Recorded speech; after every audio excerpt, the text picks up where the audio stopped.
All right, so you're familiar now. My location is shown in the blue triangle, and that is that wetland we're looking up here, and that new WHA in green is just down at the end of that wetland there.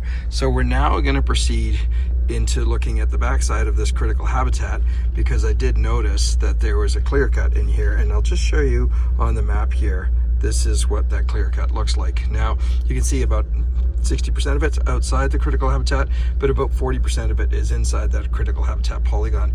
It's also consumed a lot of the habitat inside my proposed WHA in green there. Again, critical habitat's in orange. And so that's now been removed, and we're going to take a look at how that was done. You can see the old WHA there, and the cut block actually infringed on the WHA, an existing approved WHA, which is also not desirable. So we're going to drive in now and just take a look at what this clear cut looks like. I was told by Lindsay and by Gary that Canfor was complying with the BMPs, the old 2014 version of the BMPs, by leaving 85 stems per hectare when they're logging inside critical habitat. So let's go see what that actually looks like. So we're just about to enter the clear cut, so we'll just drive through, and it's going to be critical habitat on our left, and not critical habitat right in front of us now or on our right. So there we go, just entering what should be an 85 stems per hectare retention in the critical habitat, but no real targets outside critical habitat. So we're just going to go up to the right here and just take a look outside the CH to see what kind of retention we're getting. And so again, there's no BMP application in this area. This is just logging the way business as usual kind of thing. But I do want to point out something. As you can see, we're approaching a previously used nest tree, that double fork larch just up here. So we'll stop up and take a look at that in just a second, right about here. And so I'll show you that. So there's that previously used nest tree, and I've surveyed this. There's no more WISA present, and you can see it's a triple leader and there's some cavities in it. So this was not flagged by Canfor, did this block in, I think, 2025 by the look of it. But this was not flagged as a wildlife tree. It does have a basal scar, and that's why WISA were in it. But yeah, it was not flagged, but fortunately left standing. But again, with the SPH retention in the surrounding block, I don't think WISA are going to be using this anymore for at least a couple hundred years. So we'll pause the video, and now we'll go into the critical habitat and take a look at what that looks like. So before we pause, I'll just show you again on my map where we are so you can see. So we're right there, and we're well outside the critical habitat. And so let's now drive inside the critical habitat. So I'll pause this, we'll resume again once we get into the critical habitat. Okay, so we're gonna leave the critical habitat, and we're gonna, leave the area that was not in critical habitat now, and I'll just film as we go. And you can look at the SPH retention in this large block by Canfor this year. And we're gonna take a right at the next fork and go up into the critical habitat. So take note, see if you can see a difference. This is just to quickly show you, we're still outside of critical habitat, but you can see the CH polygon in orange outline, that round circle coming up with my green circle, my newly proposed WHA, which obviously I'm gonna have to amend the boundary because most of it's logged. Just by Chain Lake, I'm gonna show you what that looks like in the field here. So this is the habitat outside critical habitat.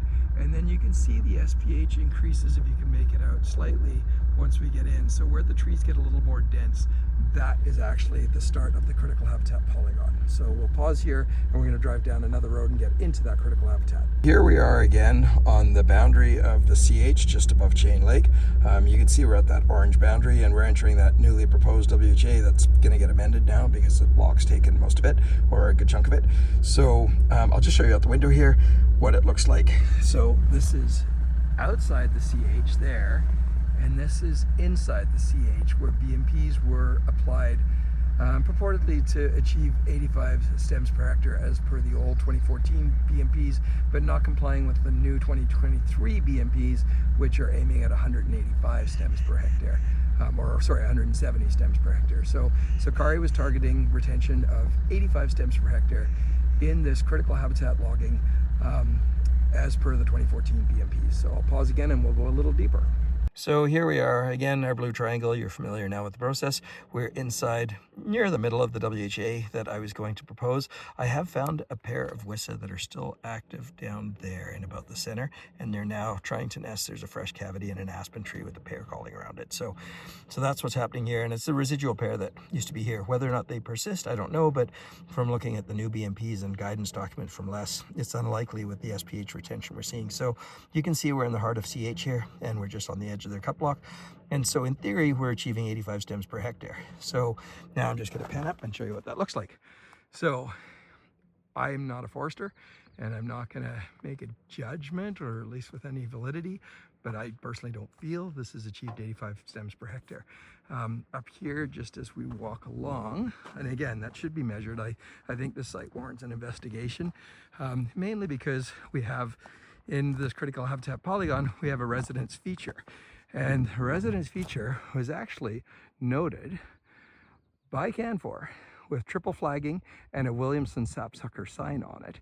And if you go up that nest tree, you're not going to see it in this backlit condition, but that has multiple nest cavities and is a previously used nest tree. So, and you can again see that placard on the tree that clearly shows that they were very aware that this was a residence of a federally listed species inside critical habitat, and this is how they've managed the foraging habitat. And I don't think this even meets the 85 stems per hectare in the 2014 BMPs. It certainly does, or sorry, yeah, the 85. It certainly doesn't achieve the 175 stems per hectare of the new BMPs. And then just looking over the edge of this block here, this is looking into the WHA, and the corner of that block has gone into the WHA. So Kari, in an earlier conversation around Gillette's checker spot, when I sort of mentioned concern that they were logging right up to the edge of WHAs, Kari did tell me that if you don't want us to log up to the edge of a WHA, then you need to put a buffer on it. Otherwise, they're compelled to, or she would be compelled to. And so in response to that, I'm going to follow Kari's recommendation here when I put this WHA in, and all new WHAs this year, there's going to be about 30 of them. I'm going to propose a 3 tree length buffer to respect Kari's request, to avoid logging right up to the edge of WHAs. I'm particularly worried that they'll take wildlife trees out as they're danger trees for workers, and it'll have a very detrimental effect inside the WHA core. So that's my rationale for asking for a buffer. I want to avoid this kind of scenario.